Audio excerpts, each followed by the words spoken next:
Good morning. How's everyone doing? Karen from Quantum Heart Awakening. Today we're going to do a collective check-in to see what's moving, to see what we are confronting as a whole.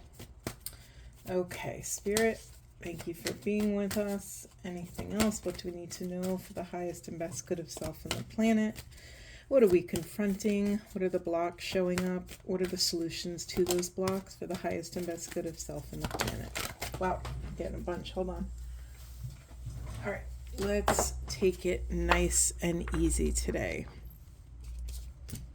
And I also try to put these out in in the order that they come out in. All right, we have nature, creativity in reverse, karmic complete. We have karmic completion and completion. Double completion. I'm just going to leave that there. In the unconscious position, we have personal growth. Okay. All right. I hear you. I hear you, Spirit. So, what's interesting about what's showing up here, my eyes are deeply drawn to this creativity in reverse, this solar plexus in reverse. When you think of a chalice or a cup upside down, what do you think of? You think, well, that's not really very useful at holding anything, right? If the cup is upside down. And something about this stage of collective awakening is something about where we are is hindering self-esteem. I mean, I don't know how deep down the rabbit hole you want to go, but we could go as far as saying the infrastructure that is in place and the systems, the imbalanced systems, are intentionally being nurtured so that collective doesn't come into their power. I mean, let's take all that with a grain of salt, but it is an idea showing up here, and that's why I said it. I'm not interested in fear-mongering. I'm not interested in,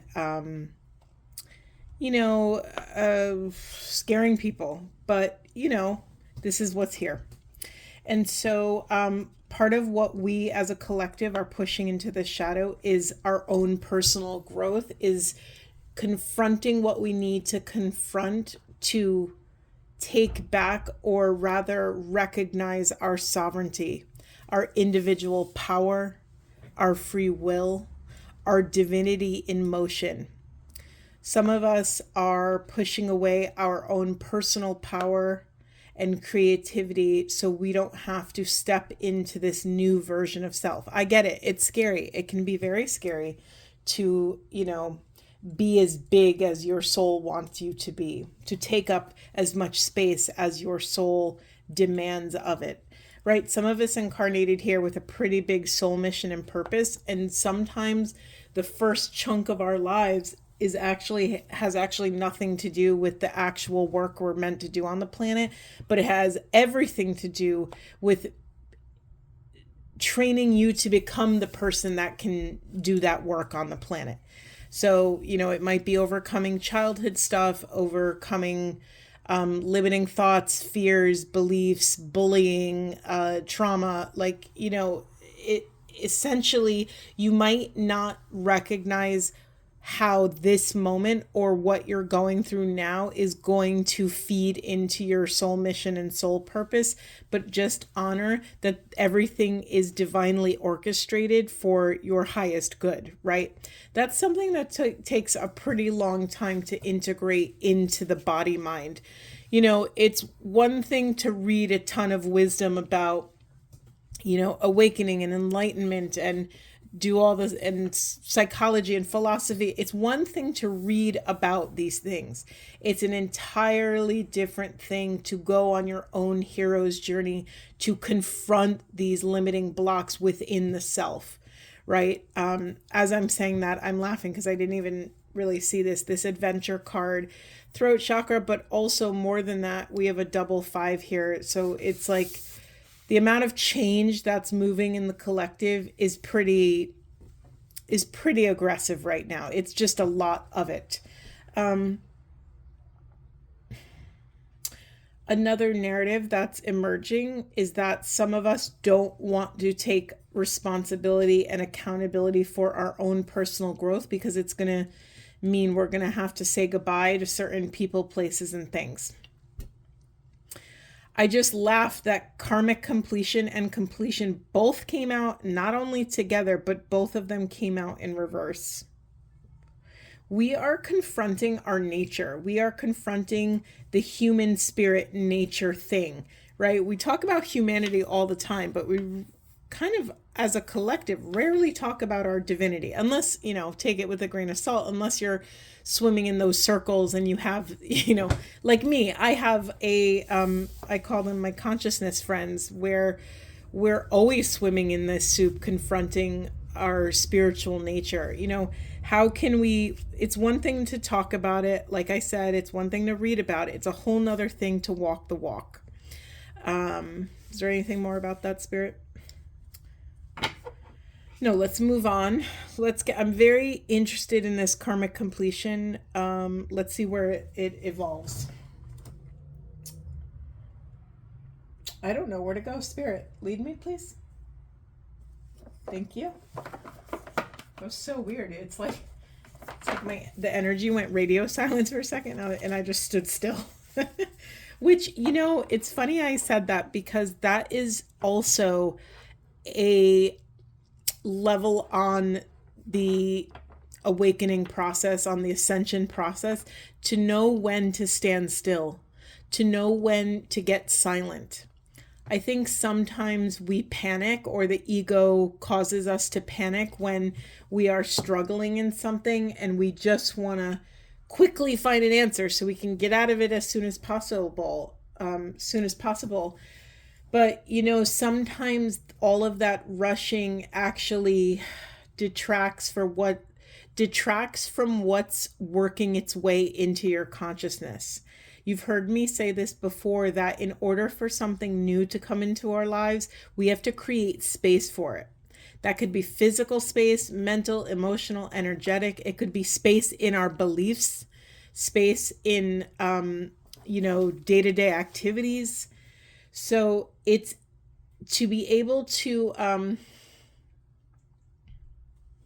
it's a different level of consciousness to be able to wield discernment rooted in your deepest, most authentic intuition. It's another thing when we're reaching, or when we're trying, or running towards, or chasing, or rejecting, or pushing, or pulling. It's a whole nother energy when you could sit in the seat of your soul silently and breathe. Nowhere to go, nowhere to be. Just that sacred pause in the present moment to invite spirit to guide you in some capacity. All right.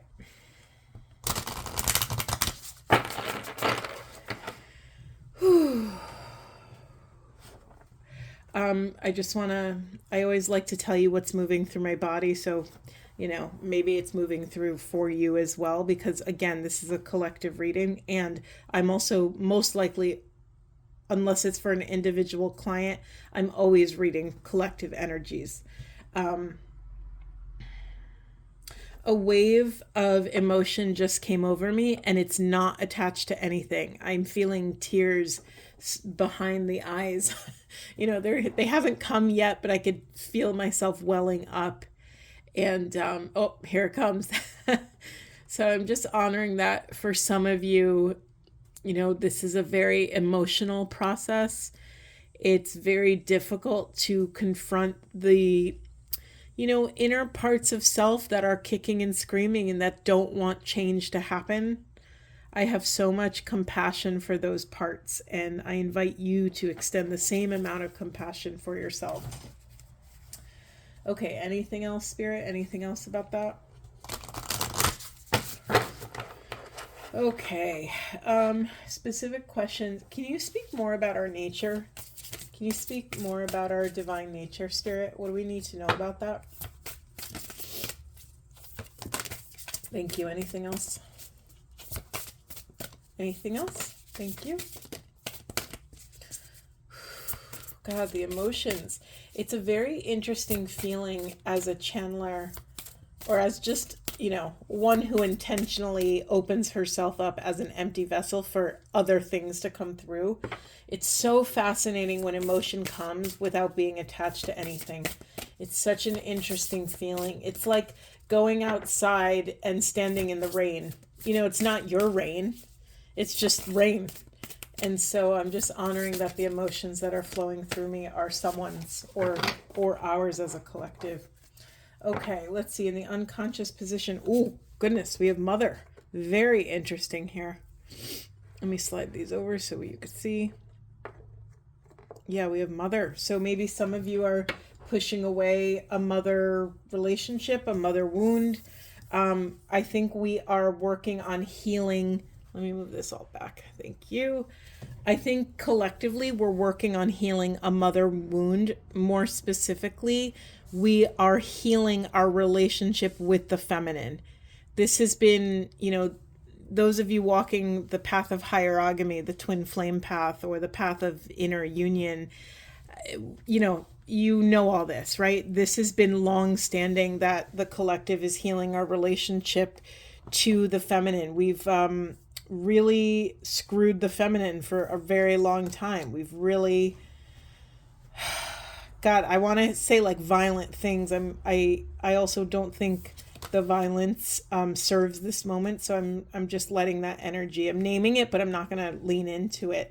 There's been so much violence done to the mother, done to the feminine, that part of our personal growth as a collective is going to be diving inward and excavating and healing any fracture points that we have with the feminine. Maybe it's within our own feminine. Maybe you were raised in a culture or society that told you you can, feminine energy is not valuable, that you are weak if you are feminine in any capacity, or if you embody any sort of feminine qualities or traits. We are going back in and healing any sort of fracture points with the feminine. Remember, this could be within yourself. This could be with an external feminine, a mother, a sister, a daughter, an aunt, or a matriarchal lineage in your line. All right, let's keep it moving. We have, what did I ask? Oh, I asked Spirit. Sorry, I just like to go back and ground ourselves.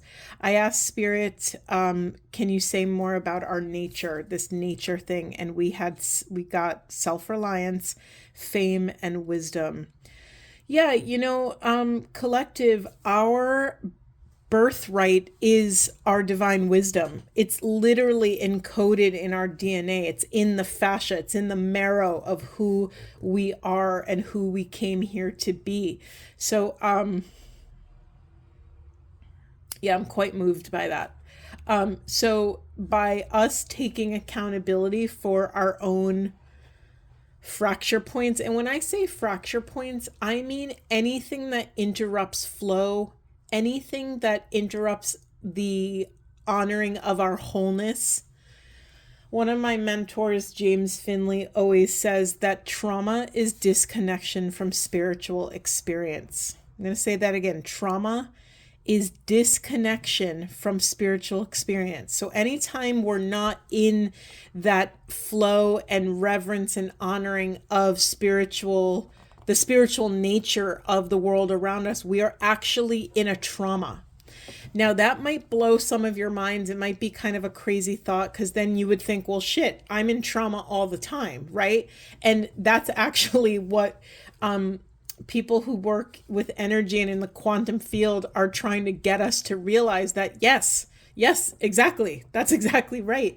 That we are collectively in this sort of deep trauma because we have vilified or manipulated, raped, pillaged nature, mother nature, the earth, ourselves, the mother within ourselves.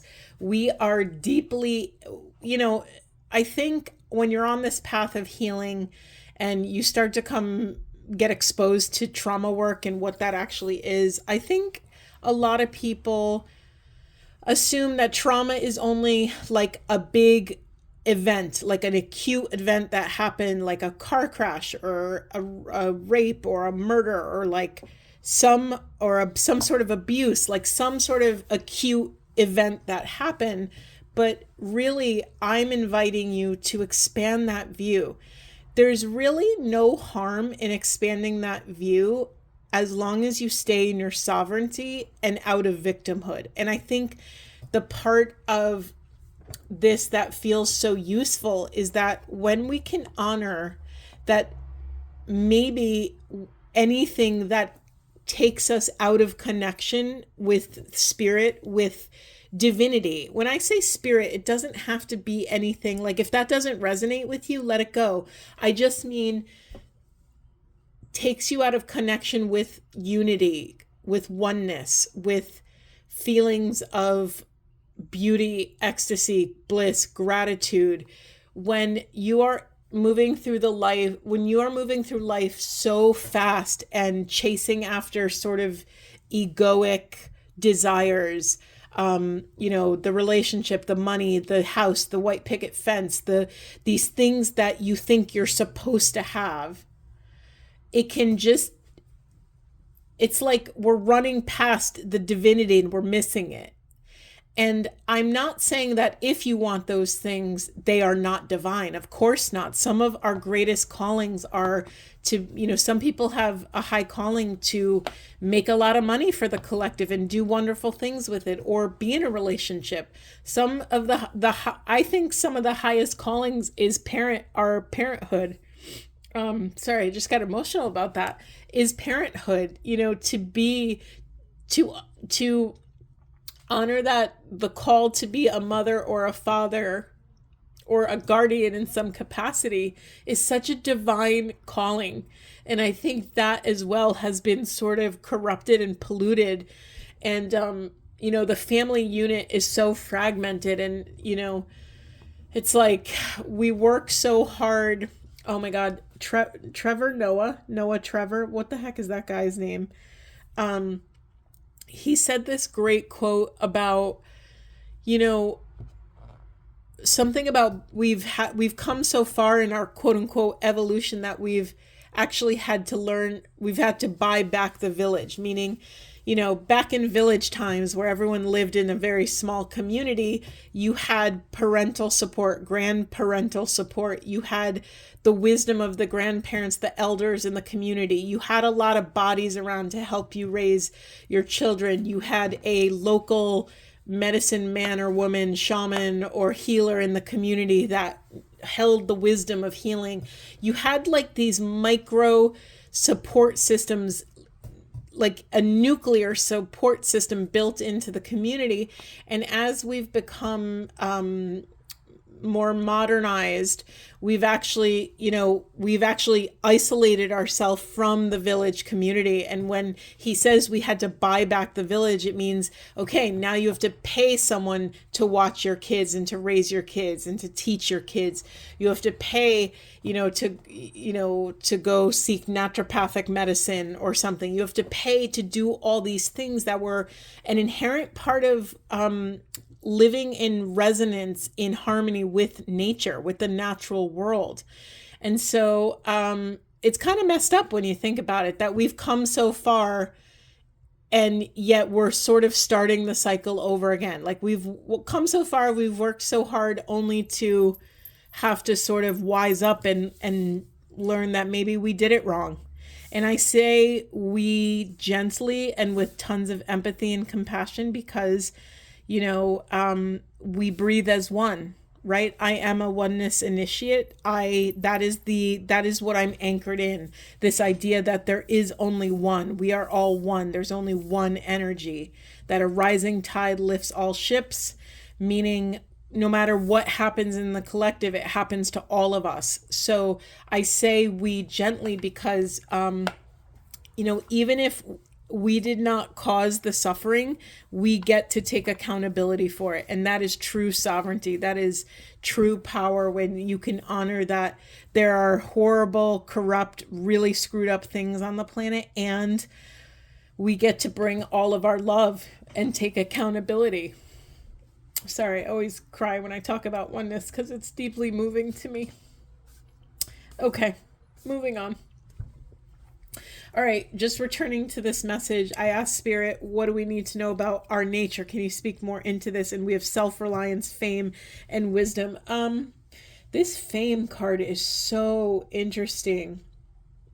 The message that's coming through is that we've chased after the wrong things, or we've exalted false idols. We've looked up to people, we've made people famous that don't really serve us in any greater deep capacity.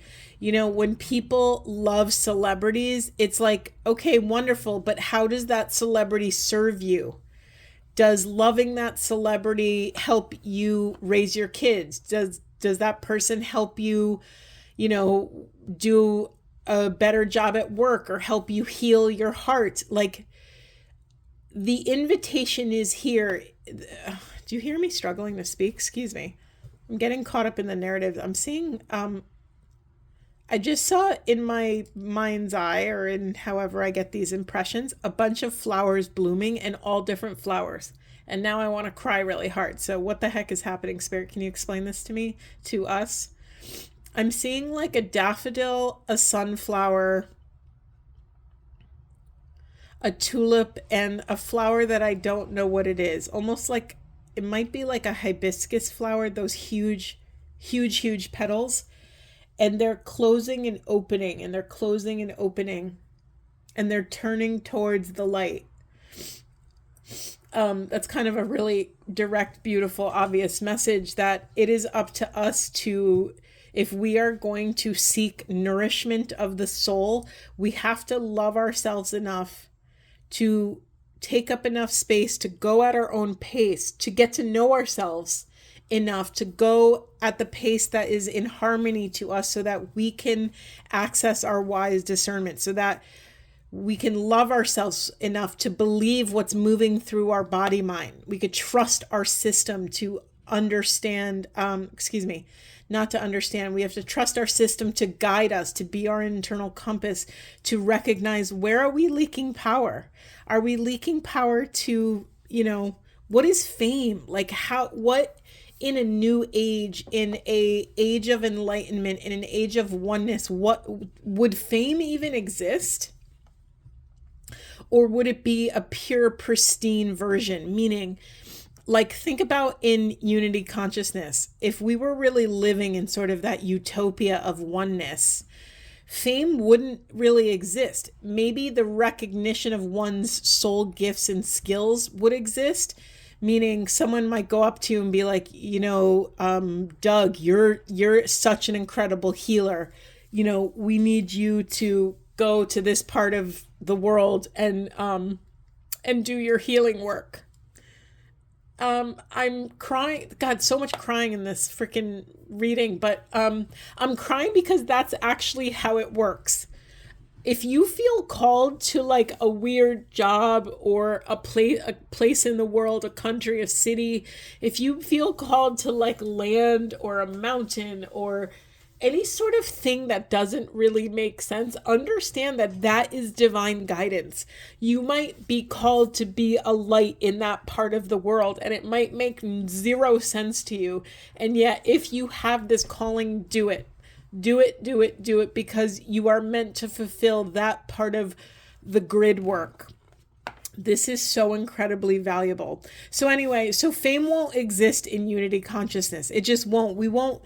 When we truly honor that everyone is us and we are everyone, there is no other. So there's no sense of like lifting one up over the other, because that would imply that we are separate from that person.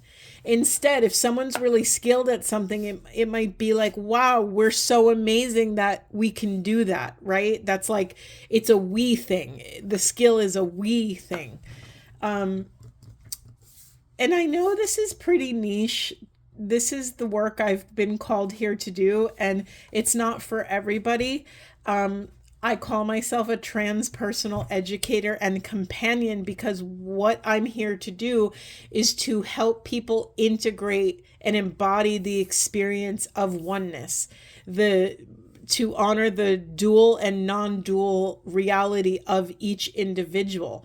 Listen, it's really hard to stand between worlds and know what to do and know how to hold that much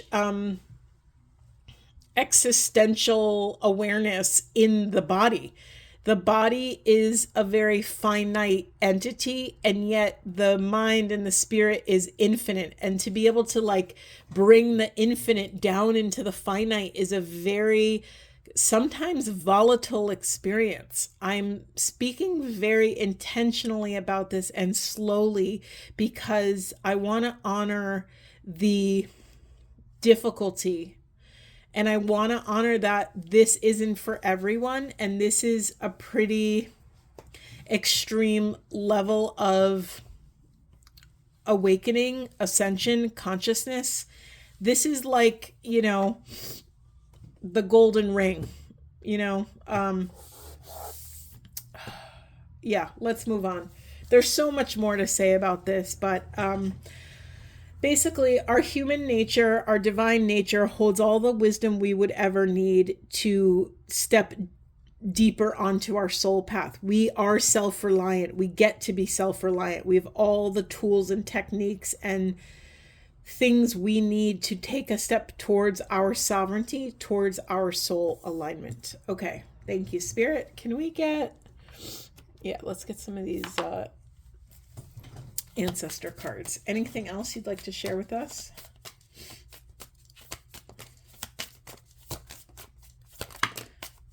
Thank you. Okay, we have Fire Guardian, ignite your passions. Just another clear message around do not let your passions go to waste. There is something, if there is something in the world that ignites you, that excites you, that moves you to action, that you stay up all night doing, that you lose track of time and space doing, that is divine wisdom. It's up to you to heed that call. We have great teacher, learn from spiritual experiences. Remember earlier in the reading when I said trauma is disconnection from spiritual experience? What would happen if you wake up tomorrow and you move through the world as if everything is a gift? Everything has been intended for you. Everything was intentional. What's happening around you, whether you miss the bus or you miss your flight or somebody spills coffee on you, to understand that none of these things happen in a vacuum, that every single thing that goes right or goes what you perceive as wrong was divinely intended. What would that life be like to move through the world as if everything is holy, as if everything is a miracle? We have Witch, be the light. And then we have Mountain, stand your ground. This is more of a specific message for those of you with tangible gifts.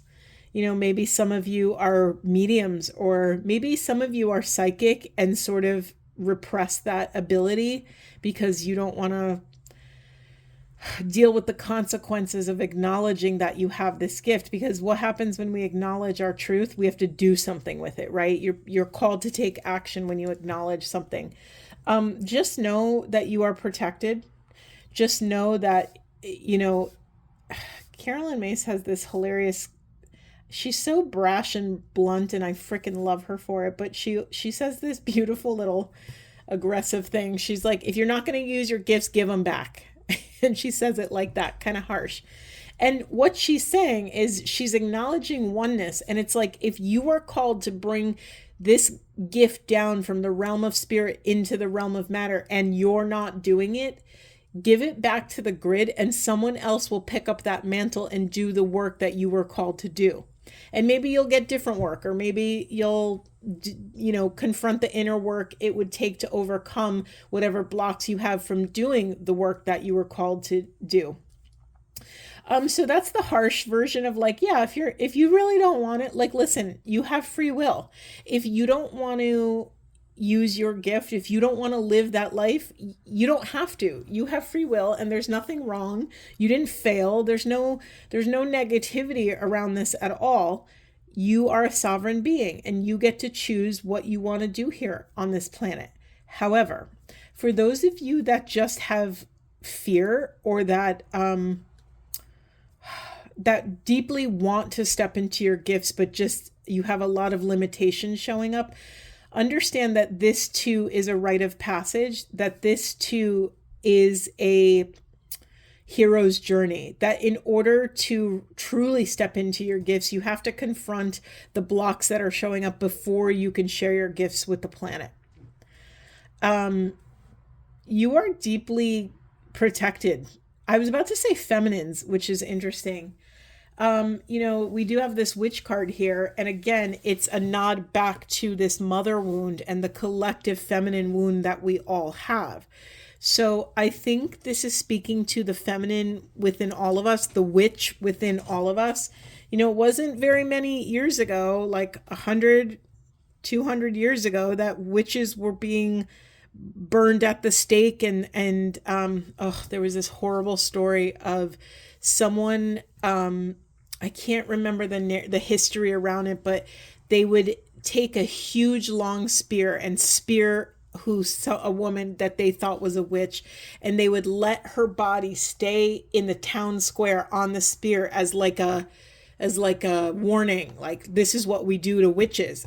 Imagine the feminine energy growing up around that level of fear mongering. And it's life and death, right? Of course, we've kept our gifts and powers hidden. We had to first to survive. We had to survive that sort of traumatic chapter. And now it's safe to come out and play. It's not an accident. I don't know, in the Judeo-Christian, perspective of things, it's very common that the feminine or women were stripped of power in the stories.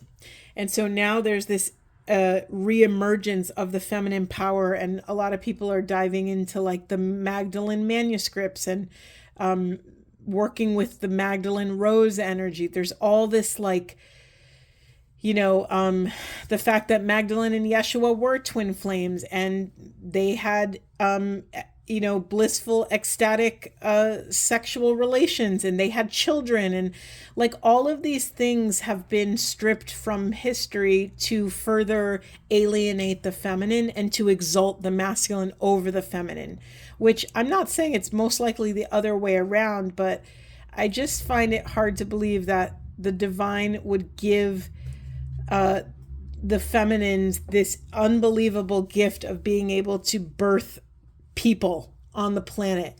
And I find it very hard to believe that that quality has not been exalted in some capacity. It's not, not everyone has that ability to physiologically give birth to another human being. And yet, instead of being exalted, the feminine has been vilified. The feminine has been called a slut, a whore, a traitor, a witch, a hag, right? Because if you're not of childbearing age, then you're worthless, right? When really feminine power concentrates with age. So actually what we've vilified as menopause and created all this like fear around menopause, what's actually happening is literally like the human vessel cannot contain that much power and energy. That's why you get hot flashes. Like, we've really screwed up what we're labeling here. We've screwed up the language around these divine rites of passage. Menopause is a rite of passage. It's like becoming and stepping into eldership. You are literally concentrating your power, and you're the most powerful. And I'm not just saying this just for feminine eldership, but masculine eldership as well. But there's something about the life cycle of an actual, like a woman's life that is so divine. It's so in alignment with like like an evolutionary process. It happens all in the body on this grand stage where, it doesn't look the same as a man's evolution. And again, I'm not exalting one over the other. They are different and they each have their value. What I'm pointing out is the disparity of that value. Okay. So yeah, collective feminine. I mean, listen, we've been saying collective feminine has been rising, but I think what's being confronted now and why there's so much karmic crap coming up is because the masculines on the planet are confronting their internal feminine, and that's a lot of pain to confront, right? If you realize you've been harming someone on the planet and that someone is you, that's an awakening process. That's a dark night of the soul. That's not a small thing to move through. Wow. Okay, I didn't check the unconscious. Let's just see what we have. Broken arrow, embrace the energy of peace. This is in the shadow position. Some of you don't think that transformation can happen in ease, peace, and grace, so you're pushing it away because there's a fear there. But listen, growth and transformation can happen peacefully. So I'm just naming that to honor that there's another way. We can call in ease and grace. We can, something that is deeply meaningful to me and something I started saying about a decade ago is we move at the speed of love. My definition of the speed of love is any pace that allows us to bring truth and love with us at the same time. If you can't bring truth and love with us at the same time, you're either moving too fast or too slow to bring that level of empathy and compassion with you. So if something feels unkind, pause. Are you moving too fast or too slow? If you move too slow when you get an intuitive hit to leave somewhere and you do not leave, yes, it will cause you more pain each and every moment you stay put. If you're moving too fast and that's painful, you are leaving a piece of honoring behind. Are you honoring yourself? Are you honoring the process? Are you moving in fear or in love? That's a really, easy life hack to assess how you're moving. Is this situation, circumstance, and person, place, or thing bringing you closer into connection or further into separation? That's a really, really important factor. Let's get some, bear with me. Just going to shuffle quickly. That didn't work at all. There we go. Okay. What would you like to leave our beloveds with? What would you like to leave our beloveds with for the highest and best good of self and the planet? What do we need to know? Wow, that's a lot. I'm just going to take the top one and then I'm going to reshuffle. Non-duality. I mentioned in this reading our dual and non-dual nature. Anything else, Spirit? Anything else? It says, let your authentic humanity shine forth while also bowing to the inner divine. You can become fluent at doing both. This is such an amazing synchronicity. This is the transpersonal path. This is it exactly, that you can become fluent in your humanity and your divinity. You don't have to sacrifice one for the other, but instead appropriately put both on the altar and worship at both of them to really revere this path, to revere this experience. We have karma. There's nothing from a past life that can't be addressed in the current life. This is speaking to the matriarchal shadow, the matriarchal trauma that might be in your lineage, collective. Listen, you can heal past, present, and future in this moment. You can heal 7 generations back and 7 generations forward. I laugh. I didn't even look at this. And then we have love. Divine source is the idea that no person, place, or thing is your salvation. Only love itself. God, this is so beautiful.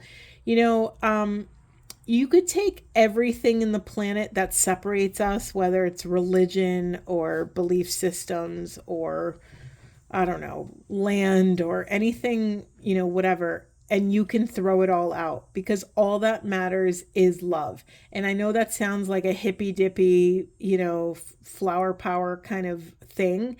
But when you really understand the mechanics, the mechanism of love, you will feel very differently. When you start to understand love as an evolutionary level, when you really start to understand love as a level of consciousness instead of like this sort of culturally appropriated thing, it will change everything. Love is what's the word I'm looking for? Not level of enlightenment, but love is I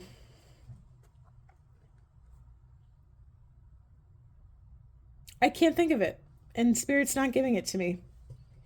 Divine source is the idea that no person, place, or thing is your salvation, only love itself. It's reminding me of that thing of like the journey. Wait, I'm going to say it wrong. Is it the journey? The journey is the destination, meaning we're not trying and aiming for this point in the world, in our life. If we just get there, then we'll win at this thing called life. No, it's how we move through life. It's the journey. It's the, decisions to how we wake up, the decisions to, what energy are we giving to the world today? What is our imprint on the world in this moment? And I say moment because it's not about a legacy of a lifetime. Your legacy is every moment. Your legacy is how much love you can inject in every moment of your life, in every thought, in every prayer. When we get really intentional and precise about where we inject our love, where we nurture love, cultivate love, harvest love, share love, see love, when we really start to get really specific and acute with our love delivery, our entire, axis of our world will shift. Okay, really beautiful message. I'm just going to grab one affirmation. I'm not even going to shuffle, just going to grab. Oh, I got two. Perfect. We have, I am a source of creativity. Isn't this freaking interesting that we started with our solar plexus in reverse? Remember, our cup was being dumped out. Our self-esteem, our self-confidence, the way we feel about ourselves, the way we show up in the world, it's all been out of whack. And then we end here. I am a source of creativity. It says, inspiring others is effortless when you tap into your own gifts. You possess an unlimited network of creative energy and the ability to create new ideas and solutions. Allow those thoughts that enter your mind to flow freely, becoming tangible objects or goals. Remember what I said yesterday, yesterday. Remember what I said earlier around if you get a download to do something, to pursue something, to write something, to create, to build, to nurture, to connect with someone. These are all moments of divine wisdom and divine guidance. When you love yourself enough to believe what you are perceiving, to trust your intuitive system, that is the mechanism that will help you birth these things out in the world. That is the mechanism that will help you take action on what you're perceiving. And then we have here, my feelings are valid. Acknowledge your emotions as they come. Sorry, I have greasy, gross cards. Acknowledge your emotions as they come to pass. Spend time with them and investigate where your feelings are coming from. Understand that you are not your emotions. They do not define who you are, and you have the power to both respect and move beyond them. It's interesting what I was saying earlier and experiencing earlier, that I had all these emotions coming up. These tears just kept coming, and they were not focused on something specific.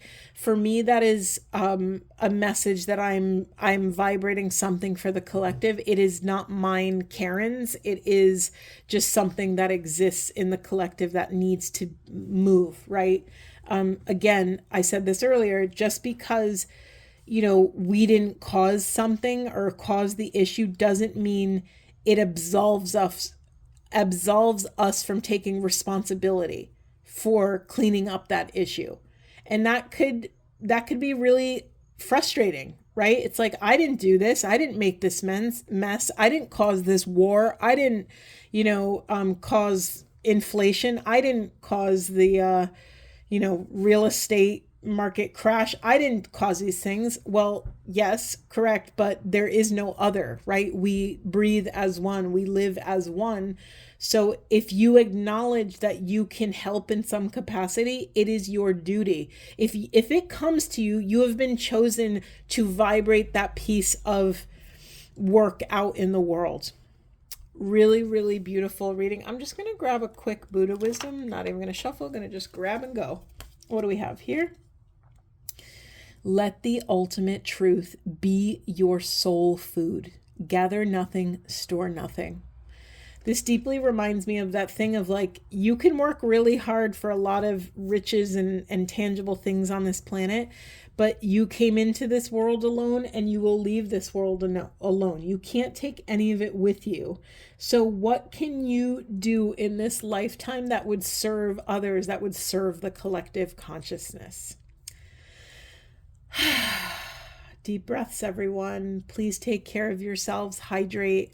This was a really dense reading, and remember, it was a collective reading, so we're all moving through this together. Okay, I'm sending you so much love, and I will see you in the next one.